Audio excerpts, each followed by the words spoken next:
Well, good evening, and thank you for coming at such a late time. And we're sorry about the lateness of the evening, but these things happen in football.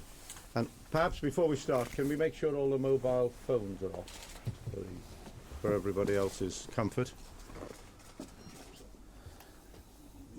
Anyway, we're delighted, obviously, to have you here this evening for Everton. It's been a fairly traumatic few days as far as we've been concerned.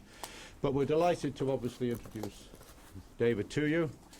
We're so pleased that we've been able to conclude the arrangements today with Preston, who have acted in an exemplary fashion as far as we're concerned. The actual discussions have been conducted in a very civilised and sensible way, and I think they're as pleased as we are that now that we have arrived at the situation that the deal has been struck, and then we can both get on with our footballing lives.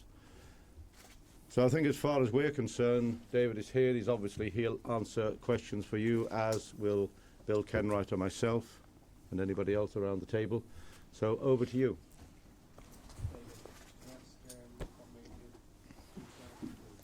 Sorry, I just missed it. What made you come to Everton? I mean, you've come in the building. The people, I'm from a city not unlike Liverpool myself. I've been brought up with Glasgow Celtic, Glasgow Rangers. I'm now in a city which their football means as much as it does up there, and I think I'm joining a football club which is probably the people's football club in Liverpool, and the people in the street support Everton, and I hope to give them something over the next few years that they can be very proud of. David, you've got a hard job. You've been thrown in at the deep end, 9 games to save Everton from relegation. I don't think you get jobs in football management when they're easy, and I think we'd all be lying here if we said that we didn't think it was a big job. It's been a big job for all the previous managers, and it'll be no different for me, but one which I'm really positive about. I've got great belief in what can be achieved here, partly because of the people I'm working for now, and we're under no illusion to difficult tasks we've got this season, but tomorrow morning we start. Do you thrive on the pressure that this situation will give you? No, I'd prefer not to be in this situation. I'd rather have the pressure at the top of the league, and I hope that before too long we'll be able to say that here. You're not going to have a lot of time to work with the players before the first game. What do you intend to do? What do you hope to achieve? Well, I hope to make sure that come Saturday the players know that when they run out there, there's always big crowds at Goodison, and I can't see it being any different this week. And I think they've just got to go out there and show the public, that last Sunday was not the Everton which the people here want to know, and if in some way I can install that in them by tomorrow, I'll do the best I can. Because I know you've been desperately wanting to manage at the highest level, and you always said that it would have to be the right offer to entice you away from Preston. Well, I mean, I could talk a lot about Preston and how good they've been to me. They've helped me. We've had 4 years there where nearly every season I've been connected with winners and connected with winning, albeit it's not been in the top league. Now I've joined the top league, I hope that I'm going to be able to say that. I've not come here to lose, I've come here to continue the record I've got, and I hope that very shortly you'll be seeing that around here. Will you be able to get the best out of the players, do you feel? Yes, I do, yeah. We've worked well with the players we've got there, we worked hard in the training field. I think you only need to look at football in general now that there isn't as much money around the game as what there was maybe a few years ago, and it's going to be my job to try and improve the players as much as I can. Hopefully get a side which the people here can be very proud of. Will you have money to spend? The directors have told me what will be available, and as I said, I think it's dwindling a little bit money in football in general. I think we all know that. So any money I've got, I'm going to have to try and spend wisely, and I'll try and improve the team the best we can. What will your priorities be? How are you going to tackle the job? First of all, to win Saturday. I think for me to look any longer than probably the 9 games what we have to finish this season would probably be wrong. But if I could get 2 or 3 wins under my belt quickly and secure a position in the Premiership, then obviously I can start making bigger plans for what I hope to do here in the future. But I think all my focus is going to have to go on to obviously Fulham on Saturday, which will only be a minimum part, I'm sure, but then the games after that. How important was it for you to have one training session with the players before Saturday's game?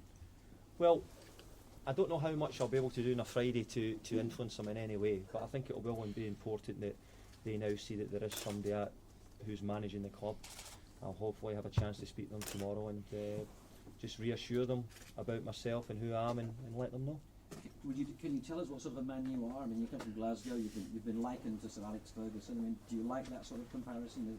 Is there any truth in it? No, I think that Sir Alex is a one-off and always will be. I hope someday that people can talk in the same sort of breath about Sir Alex and say the same about myself. But at present, I'm young, relatively inexperienced, but had a good footballing background. And like a lot of managers nowadays, a lot of them don't serve apprenticeships. I feel that I have served an apprenticeship. It's quite a big talking point at the moment in football. I've had 4 wonderful years at Preston, where we had to take a team which was in a similar position, albeit in the lower leagues, near relegation at the bottom of the second division. And in the 4 or 5 years I've been in charge, as I said, we've had 4 of those years where we've always been pushing either for the playoffs or to win promotion. You feel now ready for Premiership management, do you? Yes, I do. I'm ready for the challenge, and I've got to say Everton's as big a club as I could hope to get. This is a smashing opportunity for me, and one that I'm going to try and take with both hands.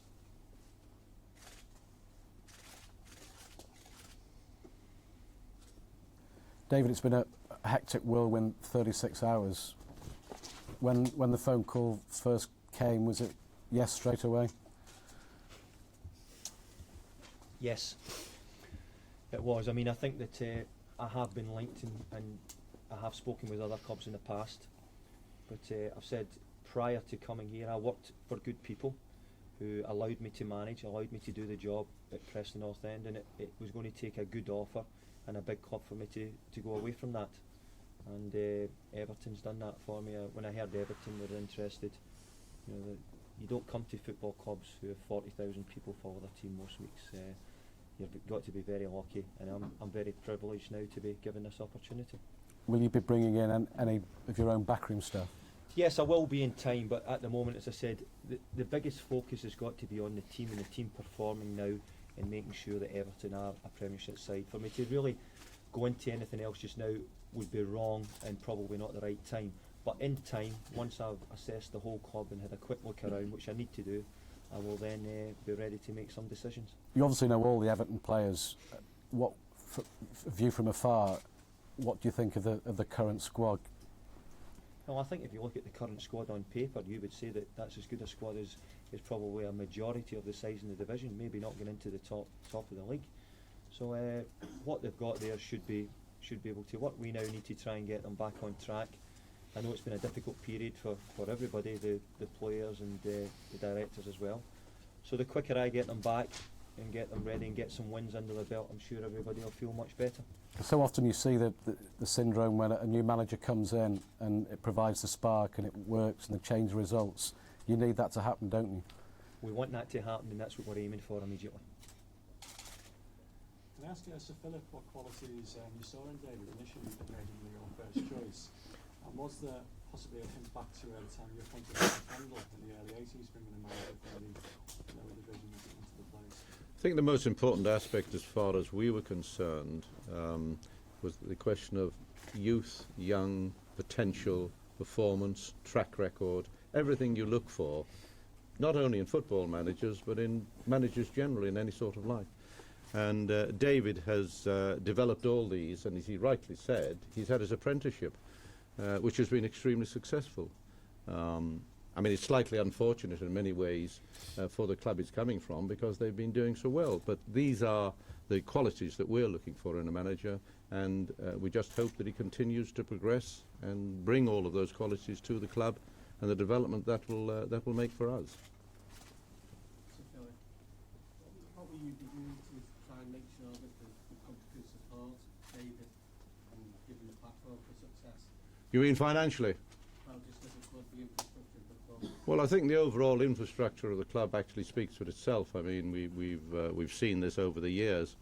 From the financial point of view, of course, we have, as you know, been putting in place a new financial package, which, while people seem to think that this really is a question of merely introducing a large amount of money into a club, it isn't. It's actually rebalancing the amount of finance that a club has, some of it changing from one bank to another and so on.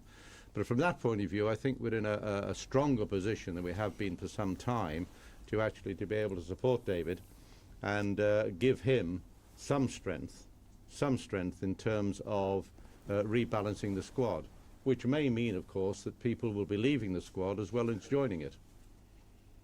David, have you had an opportunity to speak to Walter yet about the players you're in-housing? Yeah, I have. I had a meeting with Walter, and I asked him. I respect Walter greatly, and I was sorry to see Walter leave the club. I was, because I wanted him to succeed. He was a very good man, an honourable man, and somebody who I took advice on and asked a few things, and asked him if he thinks it would be a good club for me to join, and he couldn't speak highly enough of it. And has he given you any indication of the players that you're in-housing? You got a chance to... Yeah, we've had a chat, but obviously, I've got to come in here and assess that quite quickly. I've got an idea, and I know quite a few of the players through playing Everton over the years in either pre-season games or FA Cup games, so I've got an idea a little bit about them. And obviously, I just need to get up to speed with them now as soon as I can.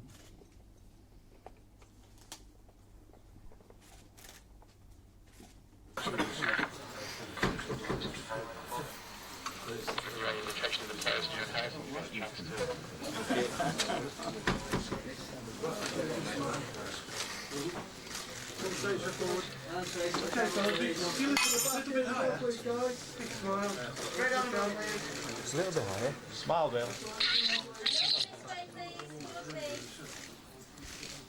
Right down the middle, please.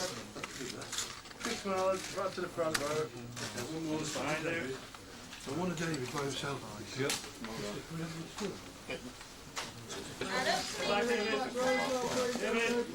On to the front again, David. David, this way, the good looking one, mate. That's a joke, John. There you go. David, down here, please. Yes, sir. Straight to the front, David. Right down the middle, please, David. Okay, right back.